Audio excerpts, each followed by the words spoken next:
Bonjour à tous et bienvenue dans cette nouvelle vidéo. Aujourd'hui, on va parler Harry Potter et plus spécifiquement les Trading Card Games. J'ai découvert ça en fait au salon Paris Manga, je n'en avais jamais entendu parler et donc en fait sur un petit stand qui payait peut-être pas de mine parce qu'il était vraiment pas bien grand, mais en fait il recélait plein de cartes en fait à collectionner et du coup je suis tombée sur les Harry Potter. Donc a priori là en fait on est sur du Quidditch Cup. Il me semble avoir vu, j'avoue j'ai pas fait de recherche entre temps, mais je crois en fait qu'il y a aussi des Harry Potter pas spécifiques au Quidditch. Donc en tout cas c'est une très belle collection à faire. Et donc ce sont des cartes pour jouer initialement et évidemment des cartes à collectionner. Du coup là ce que je vous propose c'est qu'on ouvre en fait ces 3 packs. Donc il y a 11 cartes à découvrir dans chaque pack. En fait j'ai pris un pack de chaque en termes de design. Donc on a le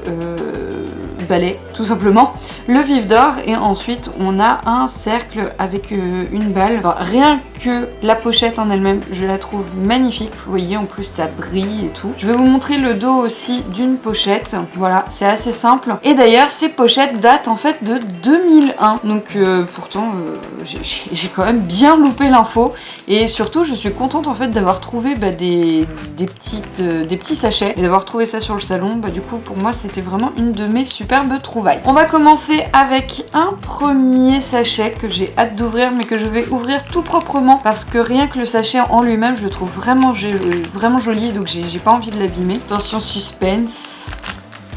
Oh! Donc là on a tout d'abord le dos de la carte et qui est déjà en fait super belle.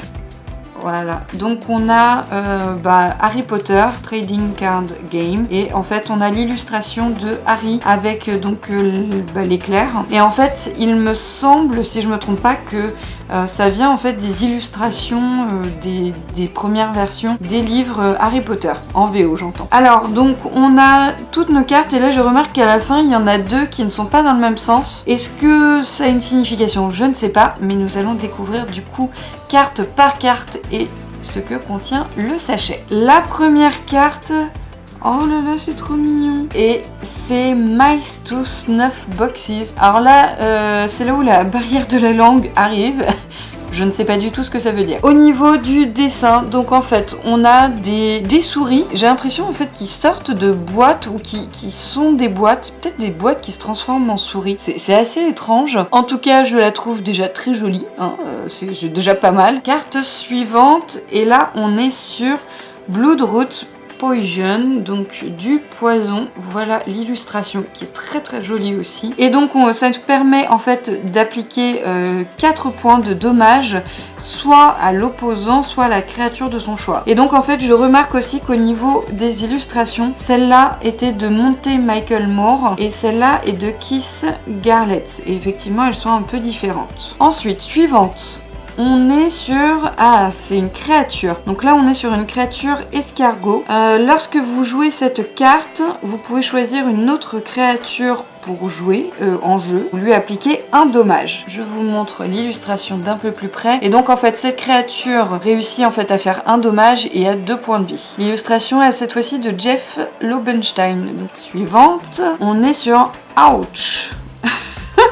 Donc là, je vous montre de nouveau l'illustration qui est cette fois-ci de Patrick Faresi. Donc en fait là, on est vraiment sur plein d'illustrateurs qui ont fait le jeu. Et donc là, avec cette carte, on applique 4 points de dommage à l'adversaire. On remarque au passage qu'il y a en fait des petits logos différents. Donc là, a priori, c'est le Quidditch. Là, on a les créatures, les potions. Celui-là, je sais pas trop ce que c'est parce qu'en fait, ça fait créature aussi, mais je pense que c'est pas exactement le même principe. Là, c'est les créatures vraiment pour jouer. Là, c'est les créatures dans le sens pour appliquer comme une potion. Donc c'est différents types de cartes déjà jusqu'ici. La suivante c'est le Clean Sweep 7, donc en fait c'est un balai, voilà. Donc effectivement là on retrouve de nouveau le logo du Quidditch et donc quand on joue cette carte, on peut voir sur le dessus 4 cartes en fait du paquet, de la pioche je pense, et donc on peut les remettre en fait sur le haut du paquet mais dans l'ordre qu'on veut. Je vous montre aussi l'illustration d'un balai et donc cette illustration est de Patrick Faresi quand même. Ah là on est sur Research. Pour jouer cette carte, carte, il faut enlever une de nos cartes de la catégorie donc Lessons qui est en jeu. Donc en fait on peut récupérer 2 cartes leçons de notre deck et après par contre il faut mélanger le deck parce qu'évidemment du coup on aura cherché dedans donc on saura dans quel ordre c'est. Je vous montre aussi l'illustration. Alors du coup je ne connais pas en fait les règles de jeu de ce jeu tout simplement. Par contre là ouais ça a l'air déjà assez complexe. On est de nouveau sur une potion et là on est sur la Weakness Potion. Donc effectivement on a le petit logo avec un chaudron et là a priori vu la tête sur l'illustration c'est pas une potion qui vous veut du bien. Donc là c'est de nouveau il faut en fait enlever une de nos cartes de leçon qui est en jeu et en fait on applique 5 points de dommage à l'adversaire. Ça c'est quand même pas mal, c'est une carte a priori assez forte. Alors je vois qu'il y a des numéros en fait dessus, je ne sais pas à quoi ça correspond exactement parce que là vu qu'on applique que 5 dommages il y a un 7, là on applique 4 dommages, il y a un 2, ouais je sais pas trop à quoi ça correspond. On passe à la suivante et là on est sur une carte aventure dans la forêt interdite. L'illustration est vraiment très sympa aussi, j'aime beaucoup. On voit en fait de dos Hagrid avec Ron et Hermione. L'illustration est cette fois-ci de Lars Grant West. Quand votre créature en fait arrive à appliquer des dommages à votre opposant, et bien grâce à cette carte ça applique un point de dommage en plus et a priori il y a encore d'autres effets donc ça a l'air d'être vraiment une carte qui a pas mal d'effets différents en fonction de la situation où on l'utilise. Et alors je viens de voir en fait en bas il y a des numéros sur 80 donc en fait ce lot de cartes doit en compter 80 différentes ce qui est pas énorme sachant que là j'ai 33 cartes déjà, bon après c'est pas dit qu'elles soient toutes différentes mais 80 du coup c'est pas énorme. On est de nouveau sur une carte créature avec cette fois-ci Fluffy. Là, cette fois-ci, on est sur une carte assez forte parce que du coup, il a 21 points de vie et il peut appliquer jusqu'à 12 points en fait de dommages. Donc là, c'est vraiment une grosse carte créature. Hein. Comparé au petit escargot de tout à l'heure, on n'est pas sur le même level. Allez, on passe aux 2 dernières cartes qui en plus étaient à l'envers. Donc on va voir si ça veut dire quelque chose de spécifique ou pas. Et donc là, on est sur une carte potion. Lesson et j'ai l'impression qu'en fait c'est juste une carte de catégorie. En fait ce n'est pas une carte à jouer. Du coup je vais retourner l'autre. D'accord, en fait c'est la même chose. Quidditch. Il y a aucun point. Donc effectivement là on était bien sur les potions et là sur le Quidditch. Ok. Et bah du coup déjà je suis super contente dans ce paquet là. Bah voilà de commencer à découvrir la collection en fait des Harry Potter. On va tout de suite passer au paquet suivant. Allez, on ouvre du coup ce deuxième paquet. Donc on a les mêmes dos de cartes évidemment. Et donc on passe tout de suite à la première carte et là cette fois-ci on a donc de nouveau une carte potion qui s'appelle Drowsiness Draw et je pense que sur la carte ça doit être Hermione a priori, ouais je dirais que c'est elle. Donc là en fait cette carte permet d'appliquer 3 points de dommage à l'opposant, donc ça c'est pas mal, c'est une carte potion. Ensuite on est sur une carte Quidditch et là on a typiquement ça doit être Ron et Harry Potter. Donc là on applique 2 points de dommage à l'opposant et then draw 2 cards. Donc a priori après il faut piocher en plus 2 cartes. Donc ça c'est pas mal pour remplir sa main. La troisième carte, et là c'est un nouveau type de carte. On a un cœur ici, je ne sais pas exactement à quoi ça correspond. Et en tout cas elle s'appelle Gone. Je pense aussi que c'est Hagrid et le Gone c'est parce que la cage est ouverte. Donc il y a quelque chose qui s'en est échappé. Donc cette carte nous permet en fait de regarder dans la main de l'opposant et s'il a une créature dans sa main, on peut en fait la sélectionner et a priori l'enlever en fait de sa main. Donc du coup j'espère qu'on va avoir une carte de présentation pour les cœurs, que je sache à quoi ça correspond exactement. La carte suivante c'est de nouveau du Quidditch et là on voit en fait un match de Quidditch entre les Serpentards et Gryffondor. Du coup là cette carte s'appelle Searching for the Snitch. Donc effectivement on voit que Harry survole le match et est à la recherche effectivement du vif d'or. Et donc là, on peut chercher dans son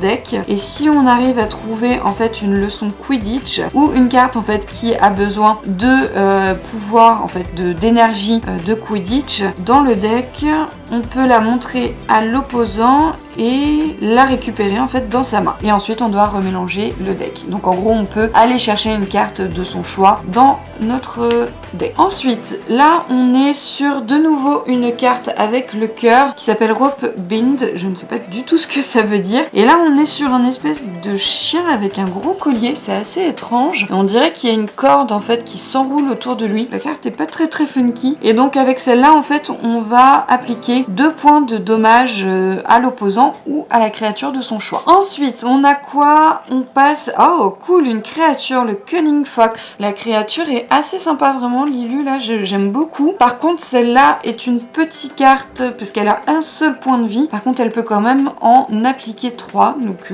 peu de vie, mais quand même un petit impact. La carte suivante, c'est Comet 260. J'aime beaucoup la carte, elle est assez cool. Et donc là, c'est du Quidditch, de nouveau. Et donc, c'est là où on voit effectivement qu'il faut en fait de l'énergie. Ah mais attendez, je viens de comprendre. En fait les cartes, ce sont des cartes d'énergie comme dans les cartes Pokémon où on a effectivement des cartes toutes simples, eau, feu, etc. Donc en fait ça ce sont des cartes d'énergie. Tout s'explique, tout s'éclaire, ok. Le temps que je comprenne, mais donc en fait oui ça fonctionne comme les cartes Pokémon pour le coup. Et effectivement là je vois qu'il faut une carte d'énergie Quidditch, il y a un petit logo. Et donc évidemment donc ça c'est de nouveau une carte balai. Et avec celle-là, on fait quoi? On va prévenir en fait si on nous applique un point de dommage. La carte suivante, c'est de nouveau du Quidditch. Et là, c'est une carte défense a priori. Donc, pendant en fait le prochain tour de son opposant, et bien ça prévient tous les dommages qu'il pourrait nous appliquer. Donc, effectivement, carte de défense qui a pas l'air inutile. Ensuite, on est sur une carte caractère. Ah, ça c'est cool. C'est la première que j'ai. Donc là on est sur Oliver Wood, c'est-à-dire un des membres de l'équipe de Quidditch de Gryffondor. Alors là j'ai l'impression que une fois dans le jeu, si une de nos cartes en fait demande de l'énergie de Quidditch, si ça fait en fait des dommages, et bien en fait ça peut appliquer 8 points de dommages en plus grâce à cette carte. Carte assez puissante quand même. Ensuite on passe sur une carte... Ah, donc en fait, oui, ça c'est encore une carte du coup d'énergie. Donc là on est sur la carte Care of Magical Creatures, voilà.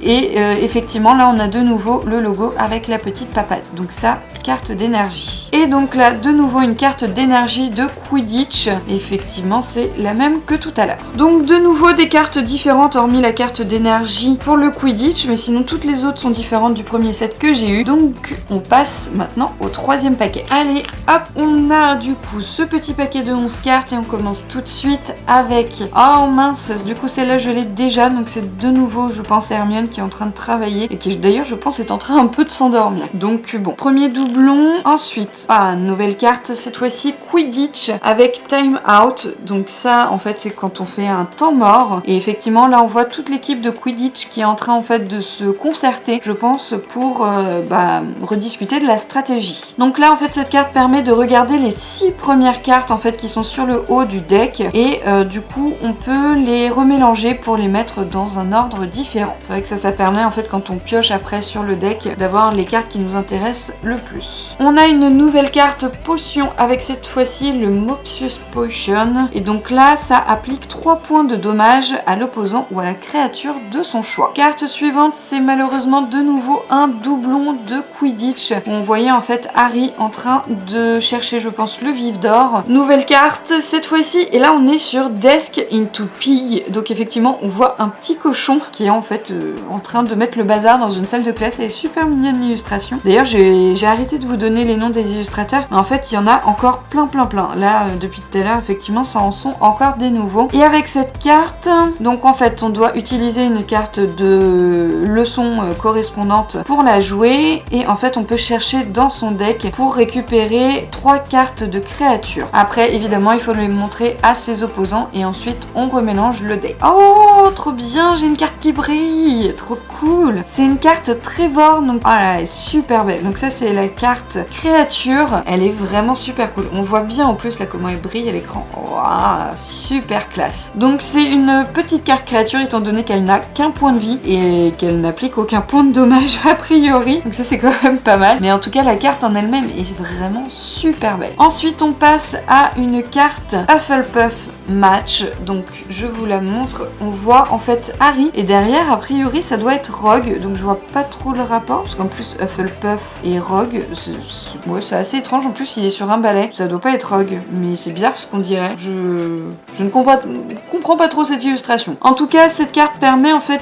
2 actions. Donc déjà elle permet en fait d'appliquer 8 points de dommage à l'opposant et en plus le gagnant il peut en fait récupérer 5 cartes et le perdant lui va prendre 5 points de dommage. Ah, donc carte quand même assez forte. Ensuite on est sur une carte créature de nouveau et là on est sur du Devil Snare, pardon, c'est-à-dire la plante du diable. C'est celle en fait qu'on voit dans le premier Harry Potter. Et donc là on a 2 points de dommage et 6 points de vie. Moyenne carte créature je dirais. Et effectivement cette carte là on le voit a besoin d'une carte d'énergie créature pour pouvoir être utilisée. On arrive bientôt au bout et là on a une nouvelle carte avec le Ravenclaw Match. Et là effectivement donc on a des personnages de Ravenclaw et donc là de même on a en fait déjà une action pour gagner et une action pour celui qui gagne et celui qui perd. Là l'illustration je la trouve assez étrange. Elle est de Ben Thompson cette fois-ci et là les personnages je vous avoue me font un petit peu peur. On accède aux dernières cartes et donc là ce sont des cartes d'énergie. Ah voilà, transfiguration. Donc en fait c'était bien ça. On avait en fait des petites souris qui se transformaient en boîte ou inversement tout à l'heure. Donc là, nouvelle carte d'énergie que je n'avais pas. Donc ça c'est assez cool. Et du coup la dernière carte d'énergie, et bien c'est de nouveau une carte Quidditch. Dommage parce que du coup c'est la 3e. En tout cas elle est toujours aussi sympa. Voilà, j'ai rangé toutes les cartes.